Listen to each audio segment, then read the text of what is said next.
दोस्तों ऑफर दिख रहा है ऊपर, फ्लैट 25 रुपीज़ ऑफ है प्रीपेड और पोस्टपेड प्लान्स पे। स्पेशली पेटीएम के लिए ऑफर है। अभी ये ऑफर आया है, मैंने देखा तो यार तुरंत इस पे वीडियो बना डाली।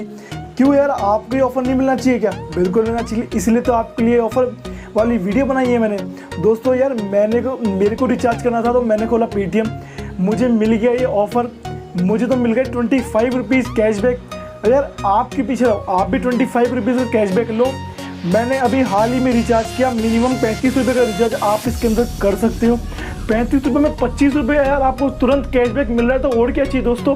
10 रुपये का रिचार्ज आप कर रहे हो 35 रुपये का, इससे अच्छा ऑफर आपके लिए क्या हो सकता है। दोस्तों ऐसे ही इंटरेस्टिंग ऑफर्स के लिए जुड़े रहिए हमसे, आपको देता रहूँगा मैं इस वीडियो में अच्छी जानकारियाँ। सब्सक्राइब करना मत भूलना। अभी के लिए इतना ही, जल्दी जाओ पेटीएम खोलो, रिचार्ज कर रहा है, देर किस बात की है।